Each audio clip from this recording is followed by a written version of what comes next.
Esta semana estudiaremos otra área de intervención de la orientación y se refiere a los procesos de enseñanza-aprendizaje.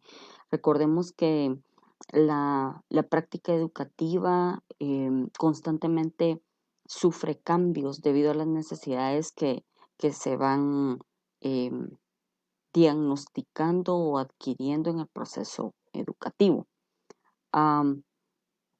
En ese sentido, necesitamos recordar que una de las prioridades de la orientación es enfocarse en la enseñanza-aprendizaje. Ahora, em, bajo esa perspectiva, debemos recordar que existen teorías que conciben el concepto de aprendizaje como tal. Nos enfocaremos en este módulo en la teoría constructivista. La teoría constructivista habla acerca de romper la correspondencia entre el conocimiento adquirido y la realidad. Esta teoría habla de que no debemos considerar una única realidad, sino múltiples interpretaciones de la misma. Recordemos también que hemos platicado en las semanas anteriores que esta tendencia busca que los alumnos adquieran y construyan su propio aprendizaje desde diferentes ópticas. Entonces, con eso en mente, necesitamos hacer un pequeño recordatorio acerca de las áreas que intervienen en los procesos de enseñanza-aprendizaje. Iniciaremos con la percepción visual. Dentro de la percepción visual tenemos 5 subáreas que son de vital importancia para que se puedan desarrollar todos los procesos de enseñanza-aprendizaje en óptimas condiciones. La primera subárea que vamos a platicar se define como direccionalidad. Este término se refiere a todos los movimientos que se realizan de izquierda a derecha para lograr adquirir la lectura y toda la percepción a nivel visual que pueda desarrollar una persona. El segundo concepto que vamos a aprender o a recordar en este módulo es la motilidad ocular. La motilidad ocular es la capacidad de mover los ojos en forma coordinada por medio de objetos que se desplazan. Cuando practicamos la motilidad ocular, podemos pensar en ejercicios, por ejemplo, cuando eh, practicamos seguir el movimiento de las nubes, cuando acostamos a los niños para que puedan seguir las nubes, se está practicando la motilidad ocular. También es necesario considerar la percepción de formas. La percepción de formas se inicia con percepciones vagas hasta llegar progresivamente a identificar rasgos de letras, líneas, círculos, formas diferentes para que poco a poco y en proceso se puedan adquirir esa percepción de letras que se da al final del proceso lectoescrito.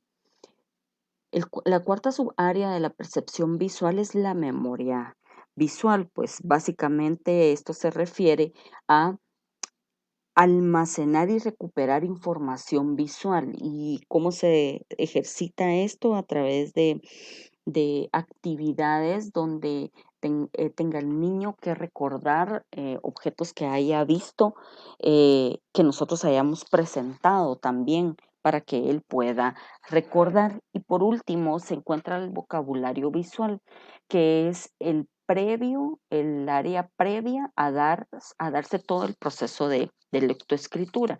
Entonces, cuando hablamos de procesos de enseñanza, estas subáreas son de vital importancia dentro de la percepción visual para que un proceso de enseñanza-aprendizaje se pueda dar con éxito, ¿verdad? Cuando hay una dificultad, tenemos que regresar a buscar dentro de estas subáreas y determinar cuáles han sido afectadas para que pueda existir una línea de tratamiento adecuado.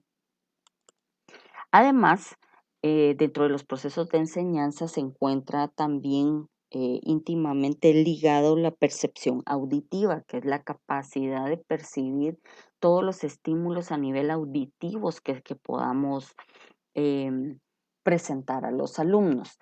Dentro de esta área de percepción auditiva, igualmente se encuentran 5 subáreas. Vamos a empezar con la conciencia auditiva.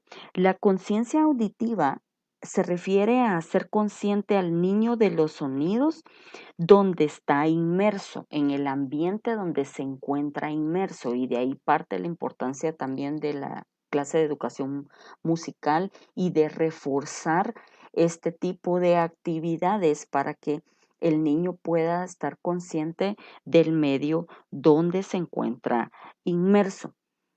La segunda subárea de esta percepción auditiva se refiere a la memoria que se pueda desarrollar. De igual manera que en la percepción visual se refiere a la almacenación y recuperación de información. Sin embargo, en esta área se refiere a todos los procesos auditivos e información auditiva que se pueda recuperar.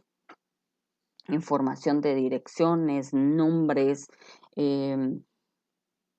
ejercitación que se refiera a poder recuperar la información que nosotros le demos a los alumnos. La tercera área se refiere a la discriminación auditiva. Esto se refiere a la capacidad de poder diferenciar los sonidos semejantes y diferentes que hay en nuestra lengua. Esto básicamente, si lo vemos en perspectiva, el desarrollo se realiza en los primeros años de educación.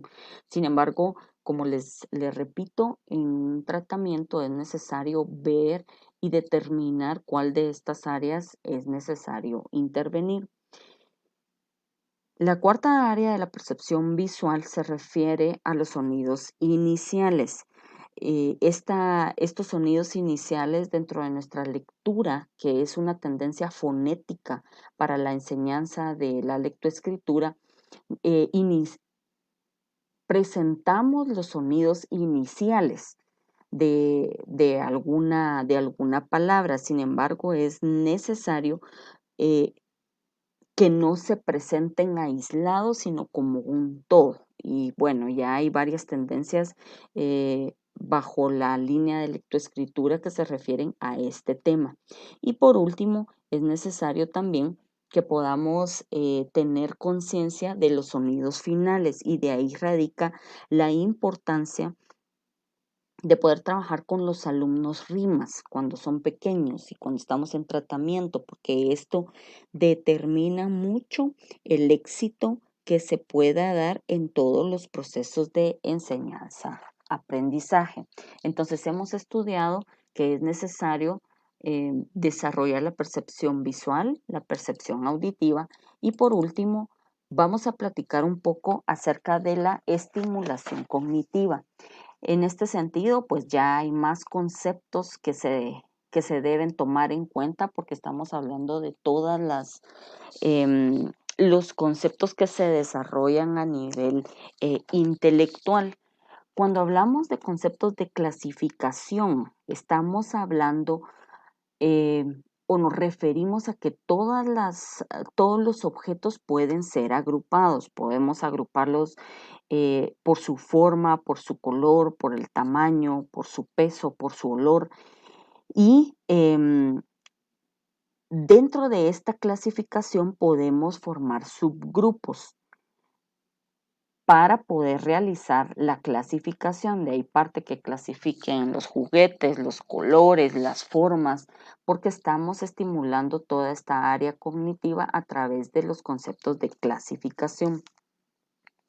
También dentro de esta área hablamos sobre características relacionales.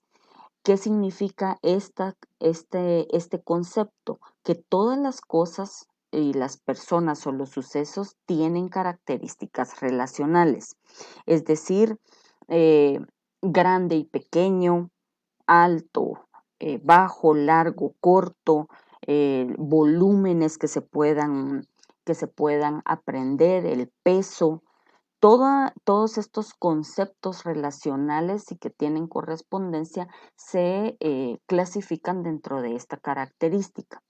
La tercera área que vamos a estimular dentro del área cognitiva son los conceptos de seriación.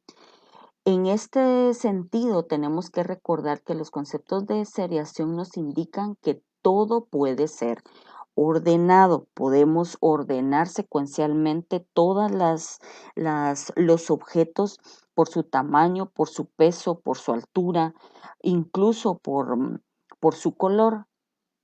Cuando hablamos del cuarto concepto, nos referimos a conceptos espaciales.